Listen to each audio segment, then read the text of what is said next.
नमस्कार. मी प्राध्यापक Ankush Ranjit Jadhav, B P arts, SMA science, KKC commerce college Chalisgaon.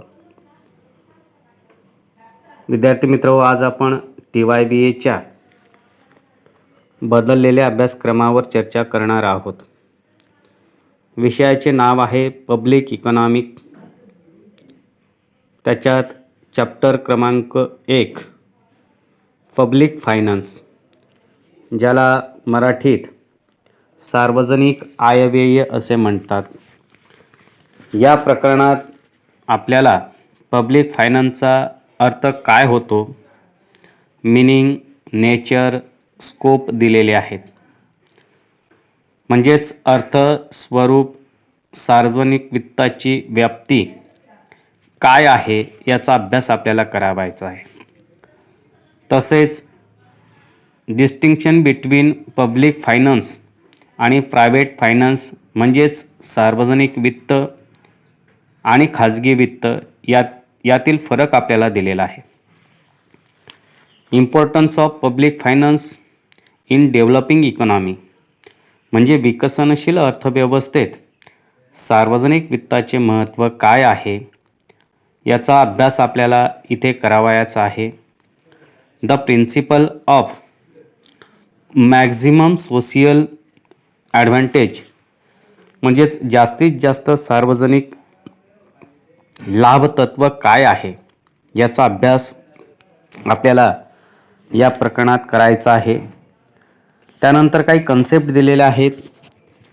Concept local finance, importance आणि क्लासिफिकेशन म्हणजेच स्थानिक वित्ताचे महत्त्व आणि वर्गीकरण असा एकूण अभ्यास आपल्याला या पहिल्या स्लाईडमध्ये म्हणजेच पहिल्या प्रकरणात आपल्याला करावायचा आहे.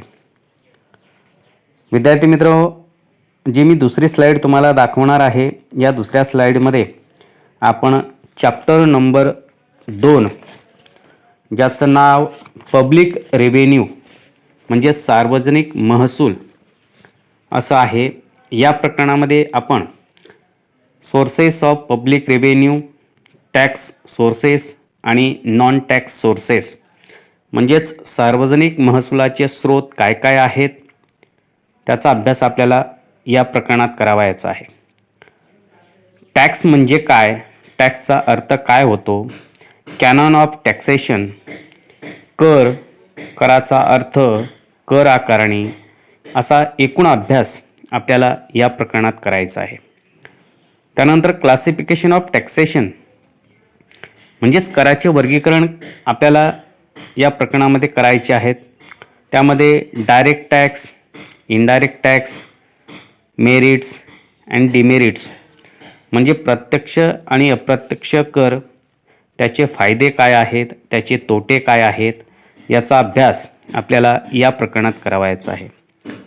प्रोग्रेसिव्ह, प्रोपोर्शनल आणि रिग्रेसिव्ह टॅक्सेस म्हणजेच पुरोगामी, प्रमाणित आणि प्रतिगामी कर हे काय आहेत, ते कुठे कुठे लावले जातात याचा अभ्यास आपल्याला या मुद्द्याच्या आधारे करावायचा आहे.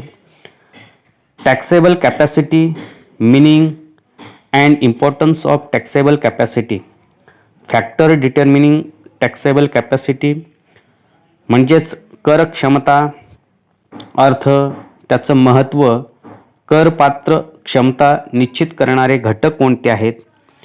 त्यानंतर जीएसटीचा अर्थ काय होतो, व्याख्या काय आहे, वस्तू व सेवा कर काय आहे हे आपल्याला या प्रकरणात बघायचं आहे.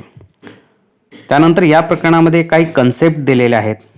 For example CGST, SGST, IGST या संकल्पना काय आहेत, त्यांचे पूर्णरूप काय आहे, या संकल्पना कुठे वापरल्या जातात. त्यानंतर इफेक्ट ऑफ GST म्हणजेच वस्तू आणि सेवा करांचे काय परिणाम आहेत असा एकूण अभ्यास आपल्याला या तिसऱ्या प्रकरणात म्हणजेच स्लाईड नंबर 3 मध्ये करावायचा आहे. विद्यार्थी मित्र, सगळ्यात महत्त्वाचं जे आहे ते शेवटचं प्रकरण म्हणजेच प्रकरण क्रमांक 3. ॲप्रोचेस ऑफ टॅक्सेशन, कर आकारण्याचा दृष्टिकोन, असं या प्रकरणाचं नाव आहे. या प्रकरणामध्ये काही कन्सेप्ट दिलेले आहेत. कन्सेप्ट ऑफ इम्पॅक्ट, इन्सिडन्स आणि शिफ्टिंग ऑफ टॅक्सेस, म्हणजेच प्रभाव कर किंवा परिणाम कर, घटना कर आणि शिफ्टिंग कर. या कराचे घटक कोणकोणते आहेत, या कराच्या घटनेवर किंवा घटकावर परिणाम करणारे घटक कोणते आहेत, म्हणजेच factor affecting incidence of taxes. नंतर आपल्याला काही व्ह्यूज, मॉडर्न व्ह्यूज दिलेले आहेत. Modern views of incidence of tax, professor Musgrave's views on incidence of taxation, म्हणजेच काही आधुनिक दृष्टिकोन आपल्याला दिलेले आहेत. या आधुनिक दृष्टिकोनामध्ये द बेनिफिट ऑफ ॲप्रोच, ज्याला लाभ दृष्टिकोन, आणि ॲबिलिटी टू पे ॲप्रोच, म्हणजे क्षमता दृष्टिकोन दिलेला आहे. या प्रकरणाच्या शेवटच्या भागामध्ये आपल्याला effect of taxation on production and distribution, म्हणजेच उत्पादन आणि वितरणावर कर आकारणीचा काय परिणाम होतो, ते घटक कोणकोणते आहेत, त्या घटकांचा एकंदरीत अभ्यास आपल्याला या शेवटच्या प्रकरणामध्ये करायचा आहे.